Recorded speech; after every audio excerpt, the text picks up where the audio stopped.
Fala pessoal, meu nome é Guilherme Castan. Eu trouxe aqui o meu primeiro vídeo no YouTube para tratar com vocês sobre assuntos de empreendedorismo, investimentos, acompanhamento de mercado. Eu estudo isso desde 2017, mas pulando um pouco as apresentações, porque eu vou comentar mais sobre nos próximos vídeos, eu trouxe aqui uma análise que eu fiz sobre a Ibovespa, vou comentar sobre os meus investimentos públicos, um pouco mais do racional que me fez investir em Banco ABC e em Banco do Brasil. Começando agora falando um pouco mais sobre esse rally de fuga de Ibovespa, a gente tem que nos últimos 5 dias, tá? Não só nos últimos 5 dias, mas nos últimos meses, no último um mês passado, a gente teve uma fuga e uma queda de investidores estrangeiros dentro da Bolsa de Valores. Isso está ocasionando uma pequena queda uma pequena assim, abre aspas, pequena, né? O que seria pequeno para mim, o que seria pequeno para você, de mais ou menos 3%, fazendo uma média entre os 5 dias e um mês de análise, a gente tem aí que temos uma queda de mais ou menos 3% dos pontos da Ibovespa, né? Fazendo um paralelo aí com o fluxo de investimento de estrangeiros na Bolsa de Valores, a gente pode perceber que desde o primeiro dia do mês de agosto, a gente vem percebendo uma queda no número de investidores, uma queda no número de dinheiro dolarizado, digamos assim, da Bolsa de Valores. E assim, eu fiz uma análise aqui para mostrar para vocês, mas antes eu queria comentar sobre os principais indicativos que saíram hoje, né, pelo Isto É.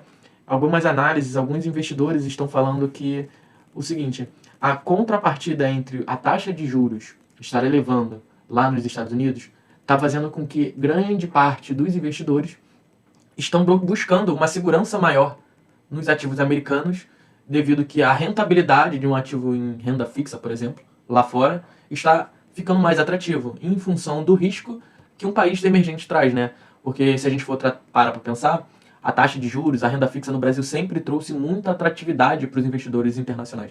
Hoje a gente já não está vendo tanto isso daí, por causa dessa contraparte, né? Mesmo que a gente esteja olhando para um cenário onde a taxa de juros no Brasil ainda está alta, mais ou menos 13,75, 13,25, tá? Eu fiz aqui uma análise, está tudo tabelado. Mas a gente percebe que, assim, só desse comentário aqui do André Fernandes, head da Asset Capital, parte da saída dos investidores externos está ligada à percepção de aversão ao risco e de que o Federal Reserve deve voltar a aumentar os juros nos Estados Unidos, ao passo que o Banco Central Brasileiro deverá manter cortes mais moderados na Selic. Então, assim, a gente pode fazer uma contraparte, né, uma análise entre esses dois, entre esse fato de que os juros, né, lá fora está ficando mais atrativo para investimentos mais seguros, como renda fixa lá fora mesmo, né? Aqui a gente tem renda fixa a taxas exorbitantes, lá está começando a ter, né? Aí eu fiz uma análise aqui, com base no próprio Banco Central americano, né? A gente pegou aqui como base as taxas de juros, deixa eu entrar aqui na planilha para mostrar para vocês. A gente pegou a base de juros do Fed, os juros do Brasil, o Ibovespa, a pontuação, né? A gente pegou aqui também a taxa de juros do Brasil, né? Que é a meta Selic, a gente usou como base a meta da Selic. E a gente verificou também o fluxo estrangeiro, né? Dentro de cada dia, né? Isso aqui é relatado aqui no dados de mercado. A gente consegue estar aqui buscando a tabela em CSV, exportando e analisando. Aí eu fiz uma contraparte aqui, na qual a gente consegue perceber, por meio dessa análise, a relação do delta do Ibovespa, porque o delta que o Ibovespa apresentou no período, né? A gente está falando aqui de uma variação, ou seja, percentual para mais ou para menos, tá? Quanto que ficou essa relação em função do fluxo médio estrangeiro em milhões, ou seja, quanto que saiu e o quanto que entrou de investidores, né? O fluxo de dinheiro, qual foi o sentido? Entrando ou saindo do país? A taxa de juros média, aqui a gente tem uma média, e aqui a gente tem um comparativo dos meses, juntamente com a taxa de juros do Brasil e a taxa de juros média. Se você ver, a taxa de juros no mesmo período, a gente usou aqui um período razoável, tá? Mas se a gente vê, nitidamente a gente já consegue perceber essa relação, na qual a taxa de juros se manteve, mas a gente está vendo uma relação de aumento na taxa de juros do Fed por questões externas, pressão política, pressão econômica, guerra contra a China, guerra econômica contra a China, toda a questão da Ucrânia e tudo mais. Mas se a gente olhar aqui essa relação, a taxa de juros vem sofrendo um aumento, uma tendência de aumento, né? A média do dia, se a gente olhar aqui a média entre os dias, entre os meses, né? A gente vê que antes a gente tinha uma taxa um pouco mais moderada em função de uma taxa que agora já está, né, se elevando.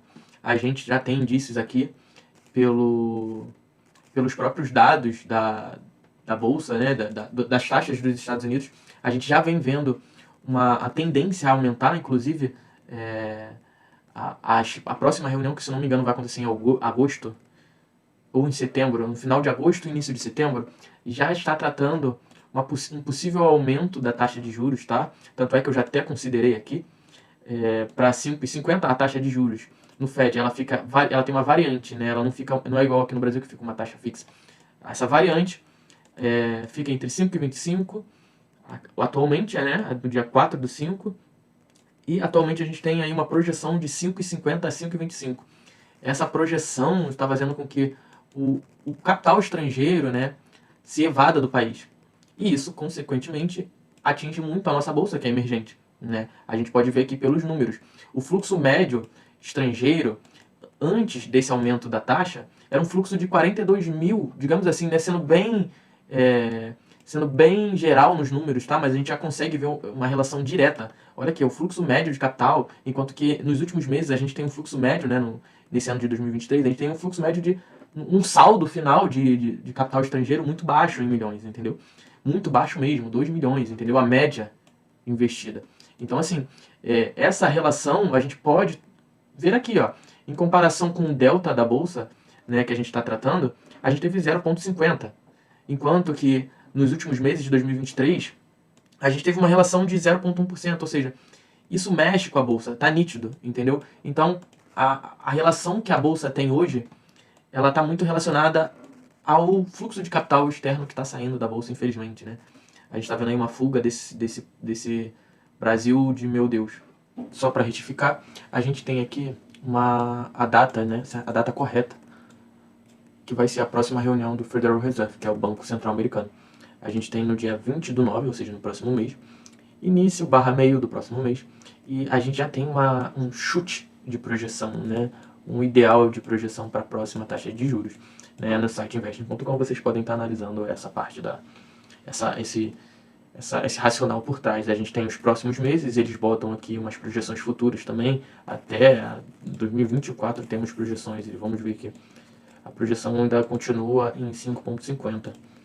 Aqui já fica muito destoado, né? Porque a gente não tem base para ir tão longe e dar dados tão fortes, né? Então, assim, a gente tem aqui que a próxima tendência é 5,25 e 5,50. E agora eu vim compartilhar com vocês um pouco da minha carteira pública, né? Eu vou estar compartilhando aí um pouco dos meus investimentos, das ideias, do racional, tudo que está me fazendo investir, quais são as minhas posições, por que eu estou investindo, por que eu não estou investindo. A princípio, o meu ideal é na construção do meu patrimônio. Então, a princípio, eu vou investir a maior parte do meu capital em ações, ou seja, em ações tanto de crescimento quanto ações de dividendo, ou seja, ações previdenciárias, como diz o Barsi. Eu trarei mais vídeos para detalhar, esse vídeo é mais para apresentar notícias e entendimentos do mercado. Eu aproveito para estar dando racional por trás de Banco do Brasil e de Banco ABC, que eu ainda não lancei aqui, mas eu vou estar investindo. Inclusive, o Banco do Brasil, eu já fiz o investimento hoje, só que estamos gravando esse vídeo num domingo, né? Então minha ordem de compra ainda não entrou, mas eu já lancei aqui esperando que isso se conclua, né? Se a gente entrar aqui e ver os lançamentos, a gente pode perceber que eu peguei um pouco do Banco do Brasil, surfei uma ondinha, né? A gente está em 47,91, agora 47,79. Tivemos uma certa valorização, assim como o Sanepar também, né? Mas Sanepar não é produto da nossa análise de hoje. A gente vai estar falando aí de Banco ABC e Banco do Brasil. Eu fiz a compra de Banco do Brasil a um preço de R$ 47,91, que atualmente já caiu para R$ 47,79, ou seja, tem que ter muito coração para investir na bolsa de valores. Tu compra e ela já cai. Mas a gente é hold, a gente segura, então a gente entende que é para o longo prazo. Mas eu fiz uma compra de R$ 47,91, que os meus vieses foram os seguintes. O meu preço teto para o Banco do Brasil foi na casa dos R$ 67,51. Ah, Guilherme, mas como você chegou a esse valor? O que se trata esse preço teto? O preço teto, ele basicamente vai te determinar o quê? Ele vai te determinar o quanto você teve de lucro em função do quanto foi pago de dividendos. Ou seja, se a relação entre o quanto que aquela empresa está dando de lucro em função do quanto ela está pagando de dividendos. Com base nisso, você consegue estar analisando se aquele investimento está sendo vantajoso com base nos dividendos que ele distribui. Eu vou estar trazendo um outro vídeo para estar especificando isso melhor para vocês, para estar tratando isso melhor para vocês, mas basicamente é esse o viés do preço teto. É como se, com base no que a ação distribui de dividendo, no que a empresa distribui de dividendo, você consegue investir naquele ativo. Então, se com base em X dividendos, aquele preço daquela ação está caro ou está barato, assim, por alto é basicamente isso.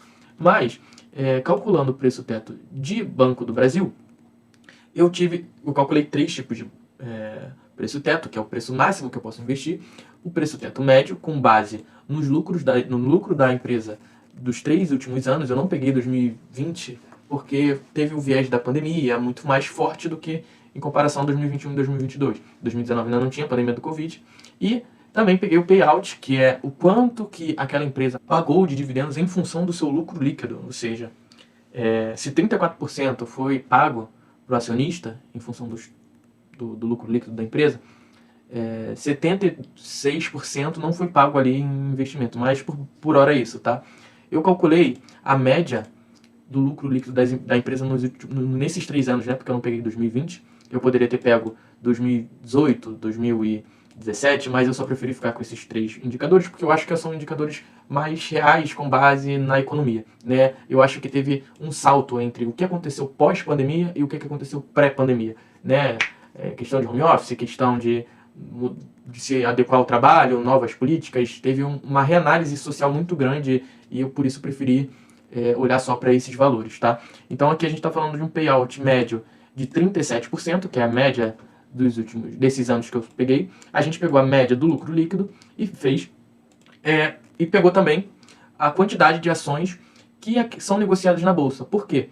O lucro por ação é basicamente o lucro que a empresa tem dividido pelas ações que ela tem, ou seja, quanto daquele lucro representado em ações, entendeu? Quanto daquele lucro se representa em ações. Então, assim, a gente chega num LPA, que é um lucro por ação de 7,67.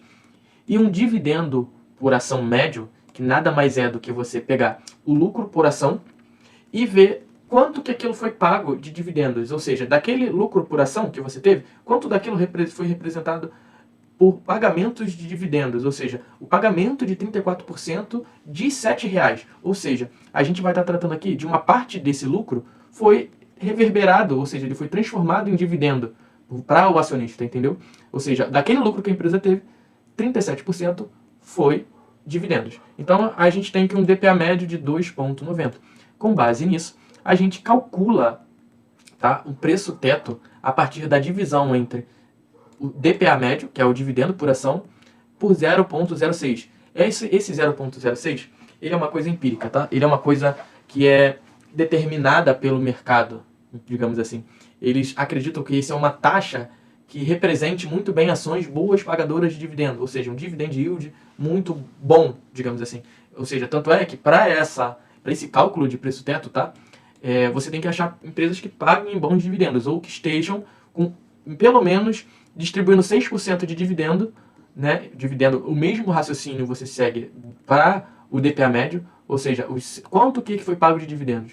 Então, pensando nisso, você chega ao preço teto, usando esse racional empírico de que 6% é o ideal, tá? Eu cheguei a um preço teto, ou seja, a ação hoje está sendo negociada a R$ 47,79. O meu preço teto médio, com base no lucro dos últimos anos, ou seja, com base em projeções passadas, tá? É de 48,31. Beleza, Guilherme, mas, cara, então tá muito próximo do seu preço teto, os valores estão muito próximos do seu preço teto atualmente, né? A gente tá falando aí de 47,79, menos de R$ 1. Assim, um pouco mais de R$ 1, né? Então, assim, a gente tá falando agora que tá caro, basicamente, tá caro, mas, assim, rentabilidade passada não quer dizer rentabilidade futura. Tá? Lucros passados não querem dizer lucros futuros. A gente está vivendo uma retomada da economia. Então, assim, é necessário não só ficar engessado nesse viés passado, ou seja, histórico é uma coisa muito engessada. É importante que você consiga ver o futuro daquela empresa, né? Então, assim, o preço teto atual seria uma outra métrica que a gente usa também para calcular o preço médio, né? O preço teto. Que, basicamente, né, ele é bem tranquilo, por quê? Geralmente os sites já entregam para a gente o DPA daquele ativo nos últimos 12 meses, né, digamos assim. Se a gente analisar aqui o status invest, a gente percebe 4,5 e 69, 4,50 e 69. Isso é basicamente o DPA médio dos últimos 12 meses, ou seja, quanto que ele pagou nos últimos 12 meses, né? Não é um dado muito para trás, nem muito para frente, digamos assim. Ainda é um fato histórico, que não representa o que vai acontecer amanhã ou no próximo indicador de dividendos. A gente não sabe, a gente não tem ideia do que vai acontecer, né? Então, assim, a gente usa aqui a taxa e faz aquela fórmula para chegar no dividendo esperado de 6%, né? Que é a divisão do DPA médio por 0,06. Tá? Eu vou explicar melhor num vídeo só sobre dividendos, mas basicamente é isso. Você encontra o preço teto atual, o preço teto médio, e também, o mais importante, eu acho que todo investidor tem que olhar para isso, o preço teto projetivo, tá?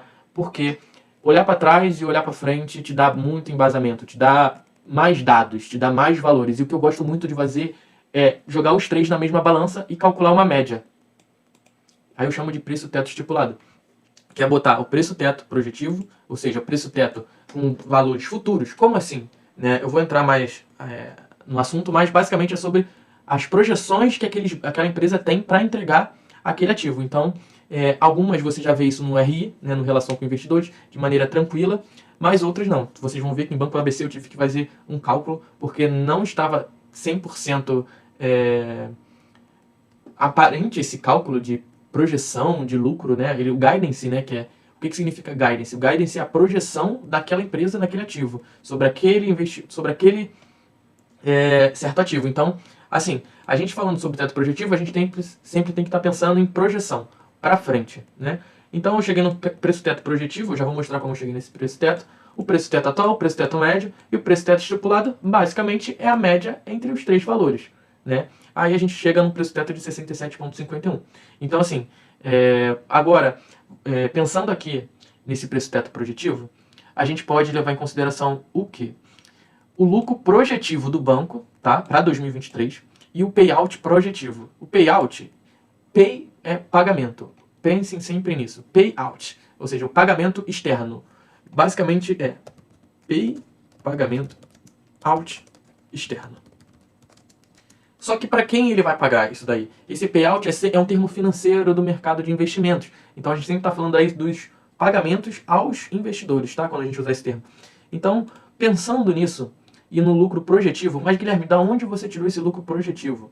Tá? A gente tem aqui no Banco do Brasil um fato relevante que nos traz esse lucro projetivo, né? Esse lucro, essa projeção, né? Já diz o nome. E a gente tem aqui que o lucro líquido ajustado em bilhões, de 33 bilhões a 37 bilhões. Ou seja, foi entregue um fato relevante, se eu não me engano, no dia 9 de agosto, né, foi recentíssimo esse fato relevante, onde eles mantiveram o lucro líquido ajustado. Por quê? Como é que funciona isso daqui? Eles chegam no final do ano passado, de 2022, e dão um lucro projetivo, dão as projeções para 2023. Só que, a gente pode ter pandemia, a gente pode ter uma guerra, a gente pode ter uma eleição, uma mudança estrutural muito grande no país, e pode ser que não se fique mantido essa projeção, né? Tanto é que aqui, eles mantiveram, ou seja, a mesma projeção de 33%, eles se mantiveram do início do ano até agora, dia 9 de agosto. Então, assim, pensando nisso, a gente pega esse valor, traz para a planilha, e eu calculei aqui a média entre os dois valores, né? 33 e 37, eu usei 34 bilhões. Aí a gente calcula o lucro projetivo, tá? Que é o lucro por ação projetivo, ou seja, quanto do lucro daquela empresa é dividido pela quantidade de ações no mercado. Ou seja, uma ação é como se fosse um pedacinho da empresa. Então, o lucro total daquela empresa, quanto aqui aquilo está representado dentro daquele papelzinho minúsculo. Então, assim, eu cheguei a um valor de 11,87. E, com base no lucro projetivo, a gente calcula o DPA projetivo, o dividendo daquele lucro que teve dentro daquela ação. Então, por exemplo, se eu tive R$100 de lucro naquela única ação que eu comprei, quanto daqueles R$100 foram distribuídos em dividendos? Abre aspas, entendeu? Então, a gente tem aqui 4,75. E a gente calcula, por fim, o preço teto projetivo de 79,10, que é com base na taxa esperada mínima de 6% de dividendos, tá? Só que lembrando que a gente tem que considerar isso só para empresas que pagam dividendos, tá? O preço teto calculado dessa forma, ele leva em consideração empresas que pagam dividendos. Não adianta nada você chegar numa empresa de tecnologia que não paga nenhum dividendo e querer calcular o preço teto que aquela ação está com base nos seus fundamentos, no seu lucro, que é basicamente o que a gente está fazendo assim agora, né? Aqui a gente está determinando o quanto que a gente está pagando por uma empresa com base no seu lucro, entendeu? E na sua distribuição de dividendos. Então, com base nisso, eu cheguei no meu preço teto estipulado, que eu gosto de calcular assim, com base na média dos 3, tá? Eu sempre boto para frente, para trás e atual. Para frente, para trás e atual. Eu acho que é a melhor forma da gente chegar num consenso. E eu fiquei com 67,51, que é o meu preço teto estipulado. Pensando nisso, né? Pensando nesses critérios de preço teto para frente, para trás e para agora, né? Aí eu investi, eu coloquei, né, uma quantidade razoável de ações em Banco do Brasil. Como vocês podem ver, eu peguei a R$41, agora estou a 47,91. O meu preço médio já está um pouquinho alto. Vamos ver aqui.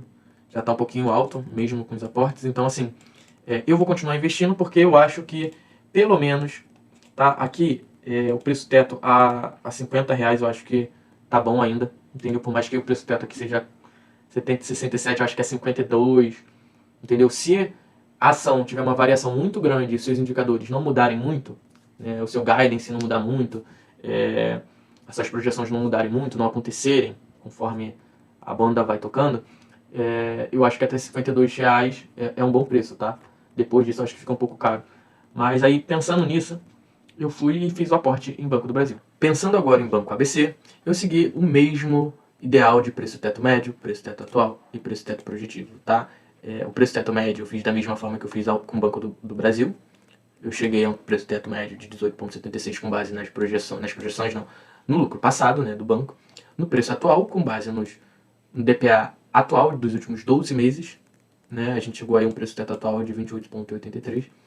E o lucro projetivo do Banco ABC foi uma questão mais complicada, porque se a gente analisar aqui, o guidance dele não é igual ao Banco do Brasil, que a gente tem já uma projeção de lucros e de maneira mais ordenada. Por exemplo, aqui a gente tem o lucro líquido ajustado, que eles mesmos entregam com base na análise do próprio negócio, né?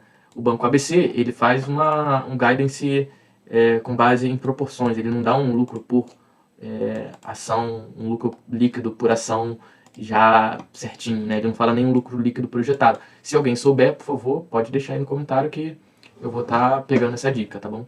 Então, assim, eu tive que fazer uma certa gambiarra, aqui, abre aspas, gambiarra, porque projeções são projeções, né? A gente não tem como estar ali batendo martelo e dizendo que aquilo vai acontecer, porque são projeções. Então, assim, eu peguei aqui e fiz uma análise com base no que eu acho que eles poderiam comentar sobre o guidance deles de 2023, tá? Aí ficou da seguinte maneira. Eu peguei o lucro líquido de 2021, o lucro líquido de 2022 e o lucro do primeiro semestre, né? Que foi o que saiu recentemente. Se a gente tem aqui o lucro líquido do primeiro semestre de 2023. E calculei, com base no primeiro semestre, o lucro líquido por trimestre e verifiquei o lucro em cada trimestre de cada ano. Só que eu reparei que é o seguinte, o guidance de 2023 do Banco ABC considera um lucro de uma índice de referência, tá, de despesa e receita. Eu considerei isso aqui como um índice base, tá, uma análise base do que eles esperam de resultado líquido, de 35,38%. Só que eu observei que o crescimento da carteira de crédito deles, o crescimento da carteira de crédito do segmento middle e o crescimento de despesas ficou um pouco não atrativo. Olha aqui, ó. Vamos analisar agora 2022 e vamos comparar com base no 2022 e 2023. Eles soltaram um crescimento de carteira de crédito expandida na casa dos 12% a 16%, isso no início de 2023, tá? A gente já está no meio, mais da metade do ano. A gente teve um ajuste de 4,8%. Então, ou seja, em comparação com 2022, que o realizado foi 14,7%, eles nos entregaram que eles ficariam mais ou menos na casa dos 14,7%, né? Usando aqui, fazendo uma média com base no anterior, mas agora eles já revisaram para 4%, né? Algo bem, digamos assim, bem triste, né? Digamos assim. Então, assim, analisando essa estimativa de crédito, a gente já tem que o banco não espera bons resultados esse ano de 2023, tá? Com base já em tudo que está acontecendo. E também analisando, comparando o índice de eficiência, né, de 38,4%, eu cheguei na seguinte relação. Com um guidance de 38,4% realizado no ano de 2022, a gente teve um lucro líquido por trimestre, né, que esse lucro aqui, eu passei para cá, de 200 milhões. Só que eles estão esperando um guidance de 35%. Tá? Esse guidance de 35% é basicamente um cálculo de regra de 3, onde a gente chegou a 182 milhões. Só que, se a gente olhar para o lucro líquido do trimestre, né, por trimestre, a gente tem 195 milhões, ou seja, um pouco maior do que os 35% trimestral que a gente espera, fazendo uma comparação aqui por guidance, ou seja, guidance é nada mais nada menos do que a nossa referência, tá?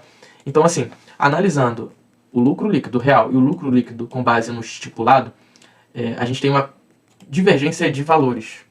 E com base nisso, eu preferi ser um pouco mais conservador, porque se a gente analisar, né, as indicações do guidance, cara, a gente tem uma diferença muito grande, né, de 14,7, e agora a gente já está olhando para um revisado de 4,8. Eu fiquei muito bem criterioso. Mas a gente está falando aqui de banco árabe, né? Então, assim, tem influência no exterior. Agora está começando com um novo projeto, né? Está começando com uma nova área que... Deixa eu ver se eu acho aqui para vocês. Ele está aqui. Novas iniciativas de crédito, crédito recovery, atuando na análise e precificação de carteira de crédito não performados, na inteligência de gestão de recebíveis. Eles estão vindo com uma série de mudanças, inclusive no trimestre de 2023, a gente tem uma entrada no projeto agro, ou seja, eles estão querendo entrar no mercado capital de agronegócio, fornecendo empréstimo, crédito, assim como o Banco do Brasil, né, que tem esse viés de domínio. Mas assim, eu acredito muito no banco, eu acho que ele está bem descontado. Aí vamos voltar lá para o preço teto. Aí, usando um lucro projetado, tá, de 182 milhões, que foi o que eu projetei com base no guidance do próprio banco e nos resultados passados, tá, eu usei eles como estipulação, como princípio, a gente chegou num lucro projetado de 729 milhões, tá? Um LPA projetado, né, com base no número de ações, né, o lucro por ação de 33,23 e um DPA projetivo de 1,20. O payout eu mantive, porque em nenhum lugar eu achei esse payout, tá? Eu não achei aqui no guidance deles essa projeção de payout, então eu preferi manter a média, que é 37,34, porque eu acredito que eles devem manter uma média um pouco mais conservadora, né, principalmente por causa desses indicadores aqui, tá? Então, assim, esse crescimento da carteira de crédito deles bem reduzido. Então, assim, pensando nisso, eu cheguei a um preço teto projetivo de R$20, ou seja, bem próximo do preço teto médio, né? O preço teto atual, né, o preço da cotação está 18,26, se eu não me engano, vamos ver aqui agora, 18,27, e com base nisso eu calculei o preço teto estipulado. O que é o preço teto estipulado? É o preço máximo, com base para frente, que é o preço teto projetivo, com base nos lucros futuros e tudo mais, o preço teto atual, que é dos últimos 12 meses, e o preço teto médio com base no histórico. Pessoal, deu um probleminha aqui na gravação, mas basicamente a gente encerra aqui estipulando o preço teto, tá? Se sair algum fato relevante, um RI, eu vou estar trazendo uma nova análise, tá? Para a gente estar verificando se o preço atual, né, que o Banco ABC apresenta, né? Vamos ver aqui agora, que é no valor de 18,27, faz sentido com base nas projeções de lucros ajustadas para o período, entendeu? Então, assim, fechamos aqui o caso e agora a gente vai fazer a inserção dos dados do Banco ABC. Eu ainda não fiz a compra na corretora, mas eu já vou estar fazendo aqui a ordem para amanhã. Hoje é domingo, dia 20, mas eu já vou estar deixando agendada aqui a ordem para entrar amanhã, logo pela manhã. E já vou estar lançando aqui junto com vocês e apresentando a carteira do Investidor 10, que você pode fazer múltiplas carteiras, colocar metas para você. Eu tenho metas de 250 mil, 300 mil e 1 milhão de patrimônio. Esses valores aqui são com base nos seus aportes, entendeu? Mensais e com base na rentabilidade esperada que você está colocando. Só que o único ruim daqui é que ele não considera o reinvestimento dos seus ativos, entendeu? O que é muito ruim. Eu vou estar trazendo futuramente uma projeção com base em investimentos e payout das empresas, entendeu?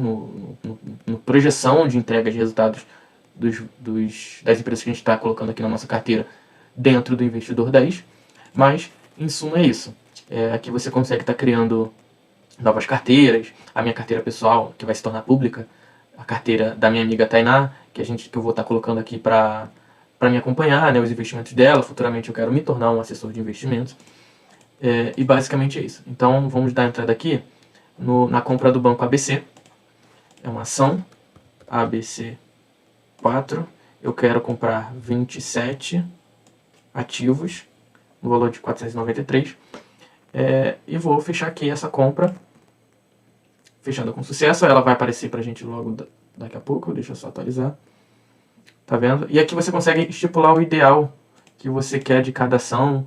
Você consegue ver com detalhes os lançamentos. Por exemplo, aqui você consegue ver a quantidade investida, o total unitário, a data e tudo mais. Eu já investi hoje no Banco do Brasil, no preço médio dele de R$ 47,91. E basicamente é isso. Pessoal, eu queria dizer que eu estou iniciando nessa parte de investimentos. Por mais que eu já estude, a pressão aqui no YouTube tá de frente à câmera é algo novo para mim. Eu nunca fui uma pessoa muito comunicativa. Eu estou tentando desenvolver isso agora, né? Eu tenho uma certa bagagem, tá? Eu estou formando, né? Eu faço bacharelado em gestão financeira. Eu faço contabilidade por influência do Luiz Barsi. E também trabalho como analista financeiro, né? Pensando nisso, eu consigo estar aí repassando para vocês um conhecimento, e à medida que eu vou estudando, eu vou compartilhando aqui com vocês. É uma medida até para mim, né? Para eu mesmo estar me motivando a estudar, a continuar sempre atualizado, né? Tá sempre ali buscando, e por esse motivo eu tô começando esse canal, tá? Eu já tenho aqui um short, eu pretendo postar mais shorts com a minha cara feia aqui, enfim. Mas basicamente é isso. Aqui tá falando vídeos toda quinta, mas eu vou tentar trazer todos os dias, tá bom? No mais é isso. Muito obrigado, não se esqueça de deixar o seu like, dar sua sugestão. Se vocês verem alguma coisa de errado, pode comentar também. Eu vou estar respondendo aos comentários, tá bom? Muito obrigado a todos que me acompanharam e até aqui, né, nesse vídeo inicial, tá bom? Obrigado a todos. Tchau, tchau.